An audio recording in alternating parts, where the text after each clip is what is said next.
Welcome back, Warriors. Back with another episode of our 1% Club and our Vigor Warriors 2 channel. And I like to take a lot of topics that are interesting and kind of talk about those. And once again, we're going to pick a good one today. People ask about in my class, and that's really the whole idea of lying. And so I'm going to name this one, Is She Lying to You? That's the question. We talk about the vampires, the succubuses, and the zombies. Is the person lying to you? This is a question that I get from a lot of males in my class and people that I talk with. So let's delve into this a little bit. Before we do that, go ahead and make sure you subscribe, like, comment. But let's kind of focus on this idea. And I'm not really talking to the females in this one, but I will talk with the males. Females, you have the same types of ideas, obviously, when men are talking. But I want to kind of focus on this because the question was asked to me in class from a male. And so I'm going to kind of focus on that. So we look at this whole idea, and we want to look back at communication skills. Now remember, communication skills are very important. We go back to the C model that I talk about a lot now. We talk about the C model as being something that is talking about control, and you get that from retention and be able to learn how to control yourself. Then you're focusing on confidence because now you have the control to be able to say things that you mean, act in a way that's sincere, and understand that, right? And then from that, you're able to communicate a lot more effectively. And so the bottom line really then is learning how to read people's behaviors becomes really important here. And so remember that 93% of communication is nonverbal, okay? Nonverbal communication makes up most of what people communicate. The old saying is that you cannot not communicate. You're always communicating something to people. Whether or not you understand that or realize it or not, your whole nonverbal behavior is communicating something to people. So because of so much of communication is nonverbal, that's the easiest way to tell if a person is not being sincere. A lot of times it's the tone of voice, their nonverbal facial expressions, those type of things tell you right away. They will look upward if they're lying to you, if they're not being honest with you. You could tell that. It doesn't seem right to you. Your instincts will tell you yes or no. Now, when this comes into play for us, and many of us, is because not only in business situations where you want to form partnerships or you want to work with people, you have to go ahead and say, okay, is this something I want to do? If you want to buy a product, you have to kind of believe the person and trust the person that you're going to get the best deal possible here, even though their purpose is to sell a product and to make money. The same thing happens with any sort of things that you see in images and all those things that we've talked about before. Those are all people selling you something. Again, you have to look at this as being, how sincere is this? As we said, we live in a fake world.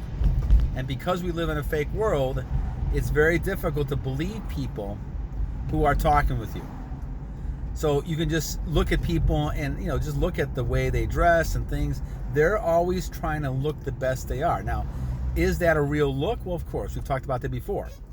We have a lot of false illusions out there. And in a way, that's kind of lying to you, telling you this is not who I really am. But they also can lie to you through what they're saying.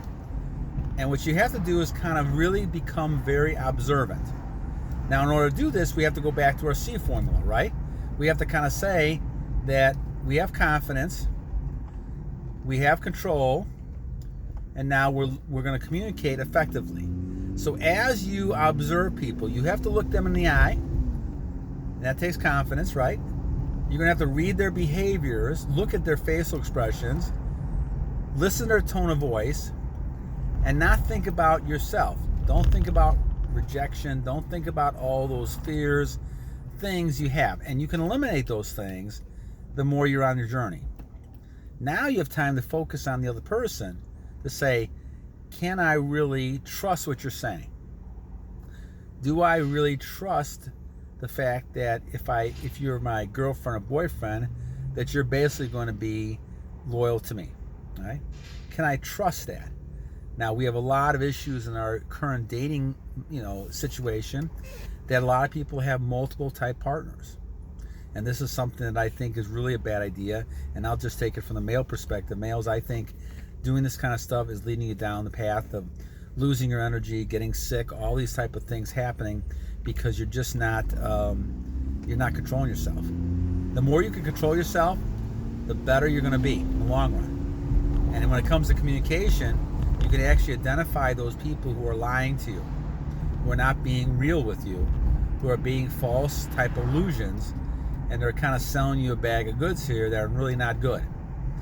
And that's what really happens when you talk about succubuses and all these type of things.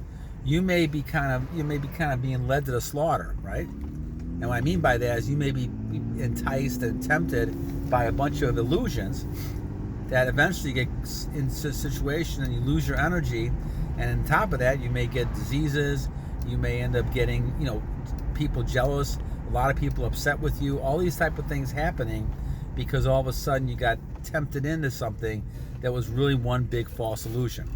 The big lie, guys, is that the grass is always greener on the other side, and we've had that lie for many years. But the question is it really something that is that like what the reality is? Is the grass always greener on the other side? And the answer is no, 99.9% of the time.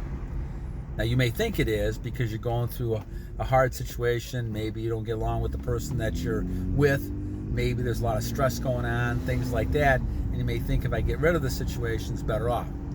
But just remember, guys, everything that you're seeing is an illusion. The person you're looking at, especially if they have a lot of makeup on and things like that, is not the real person. What you're left with may be even a worse problem that you have, right? And nowadays, when you have people who have multiple relationships, it's very difficult to get involved with a single relationship with someone and not thinking about the fact that they've been with so many other people, right? This is something that's a concern for a lot of our people, a lot of young men, and some of the people who are older who are going back and trying to find someone again and going back to the dating situation. They've been divorced or separated or something like that. So the thing is that you're going to go back into this type of realm, and people, because of all the experiences they have, it's going to take a lot to be able to get somebody for you to trust somebody. And that's why I say it's very important for you to be very observant. Watch what the woman does, not so much what they say. And the same thing applies to men as well. If you're a woman listening to what we're talking about, I don't have too many women listeners, but if you do have a few people, women who are viewing this, watch what the man does as well. Don't watch by what they're saying. Watch what they're doing. And the idea is that you're going to be able to find that a lot of times you'll be able to kind of pick out their actions is going to tell you a lot more than the words. And that's what they always say. Watch the actions, don't watch the words. And so if you find someone doing that, you're going to have to make some decision very quickly. Because if they lied to you and they know they lied and you know they lied to you, and they got away with it with no consequences, well, they're going to keep doing it. They're going to keep pushing you to a certain level that all of a sudden you say, everything you want to do is okay. And now you become like a simp mode and you're really a beta male. And that person's going to walk over you and they're going to still do those things and you're going to feel miserable on top of miserable. And that's the last thing you want to do. That's not going to be the best version of yourself. And the other idea then is basically saying that you want to make sure that you're telling this person that this is unacceptable behavior. Now, how you do that, if you're in a married situation, that's obviously a little different. You can just break up with the person. You can do anything you want to do to make sure, but that somehow the person has to get the message that this is not acceptable. Lying is never acceptable, and you need to be telling the truth. But we have a lot of manipulation in our society, a lot of false illusions, a lot of people trying to get you to do things, and they may not be what they seem to be. And because of that, they're going to use communication, verbal and nonverbal, to kind of, manipulate a little bit. Now, some people don't look at that as negative. I do at times. I think it's negative if you're trying to get people on a false illusions to buy something or to do something. I think that's a wrong way to approach things. but people do it, and you have to be aware of that. So I'm kind of just doing this to kind of answer the question about lying, but also to kind of look at, you have to be observant of people. Watch what people do. Don't watch what they say, because what they say doesn't always match what they do. They'll do something else even though they'll say one thing. And now you're in a situation where now you're kicking yourself in the head saying, I should have watched this person. Why did I listen to what they were saying? And this is why I say about energy loss, guys. People want your energy because they feel it. They will be nice to you, and they want you to do that. All right, so enough.